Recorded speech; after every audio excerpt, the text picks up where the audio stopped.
Shalom sahabat yang baik hati, salam sehat selalu bagi kita semuanya.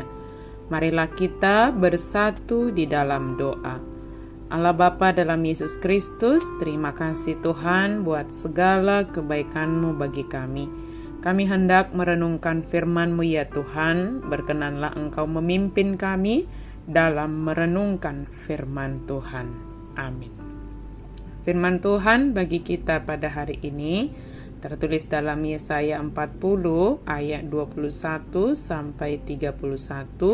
Saya baca untuk kita ayat 31. Tetapi orang-orang yang menanti-nantikan Tuhan mendapat kekuatan baru. Mereka seumpama raja wali yang naik terbang dengan kekuatan sayapnya. Mereka berlari dan tidak menjadi lesu. Mereka berjalan dan tidak menjadi lelah. Tuhan adalah Allah yang kekal. Yesaya melukiskan kuasa Allah untuk menciptakan, ketetapannya untuk memelihara, dan kehadirannya untuk menolong. Allah itu perkasa dan maha kuasa. Tetapi sekalipun demikian, Dia peduli terhadap setiap kita secara pribadi. Tidak ada manusia atau benda yang bisa disamakan dengan Allah kita itu. Kita menggambarkan Allah semampu kita dengan pengetahuan dan bahasa kita yang terbatas itu. Tetapi kita hanya membatasi pemahaman mengenai Dia dan kuasanya apabila kita membandingkan Dia dengan apa yang kita alami di dunia ini. Apa konsep kita mengenai Allah, khususnya sebagaimana dinyatakan dalam anaknya Yesus Kristus? Jangan membatasi karyanya dalam hidup kita dengan keterbatasan pikiran dan kemampuan kita. Bahkan orang-orang yang terkuat kadangkala merasa lelah. Tetapi kuasa dan kekuatan Allah tidak pernah berkurang. Dia tidak pernah terlalu lelah atau terlalu sibuk untuk menolong dan mendengarkan. Kekuatannya merupakan sumber kekuatan kita. Apabila kita merasa segenap hidup ini menekan kita, tidak dapat melangkah lagi, ingatlah bahwa kita bisa berseru kepada Allah untuk membarui kekuatan kita. Mempercayai Tuhan berarti mengharap dengan sabar bahwa Allah akan memenuhi janji-janji di dalam firman-Nya dan menguatkan kita untuk bangkit mengatasi kesulitan hidup. Apakah kita percaya bahwa Allah mengasihi kita dan menginginkan yang terbaik bagi kita? Apakah kita yakin dan percaya pada tujuan Allah dan yakin bahwa Dia memiliki kuasa untuk mengendalikan seluruh kehidupan dan kehidupan kita sendiri juga?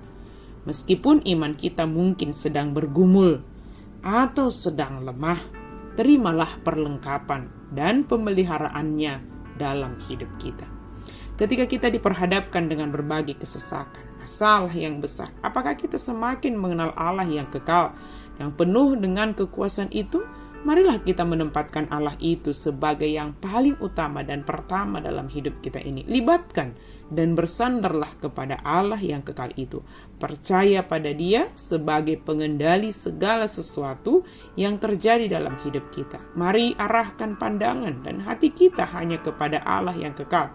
Ketika fokus kita hanya kepada masalah dan pergumulan, kesesakan yang sedang kita hadapi, maka ingatlah, mata dan hati kita akan ditutupi, dikuasai oleh masalah itu. Sehingga kita sulit untuk melihat kuasa Allah yang kekal itu. Jika kuasa dunia ini ada, jika kekuatan dunia ini seperti lebih mudah kita lihat. Tetapi ingatlah bahwa segala sesuatunya itu bergantung dan berada di bawah kuasa Allah yang kekal itu. Dalam minggu Seksagesima ini, kita diingatkan bahwa segala yang di dunia ini berada di bawah kuasa Tuhan yang kekal itu. Jangan percayakan kehidupanmu kepada kuasa dan kekuatan duniawi ini, tetapi percaya dan mari mempercayakan hidup kita kepada Allah sumber kehidupan kita. Ingatlah bahwa segala perkara dapat kutanggung di dalam Dia yang memberi kekuatan kepadaku. Filipi 3 ayat 14. Maka mari kita menantikan Tuhan sehingga kita mendapat kekuatan yang baru sebagaimana digambarkan bagaikan elang kekuatan yang terus-menerus, berkelanjutan, dan tiada henti bagi orang yang menanti-nantikan Tuhan. Sehingga dimampukan untuk menghadapi segala macam kehidupan, pengalaman, tidak menjadi lesu dan tidak menjadi lelah. Percayalah kepada Tuhan yang kekal itu, bersandarlah kepadanya, dan marilah kita menanti-nantikan Tuhan, sumber kekuatan kita. Amin. Mari kita berdoa. Terima kasih Tuhan untuk firman-Mu. Kami sungguh bersyukur Tuhan, Engkau membukakan kepada kami apapun keadaan hidup kami, Engkau peduli kepada kami. Maka kami percaya dan berserah kepada Tuhan saja, menanti-nantikan Tuhan, sebab Engkaulah sumber kekuatan kami di dalam menghadapi segala hal. Kalau secara jasmani, mungkin kami lelah, mungkin kami lesu, tetapi secara rohani, secara iman, apapun yang terjadi dalam hidup kami semakin dibarui, kami semakin dikuatkan oleh Engkau, ya Tuhan, Allah yang kekal. Dalam nama Yesus kami berdoa dan bersyukur. Amin.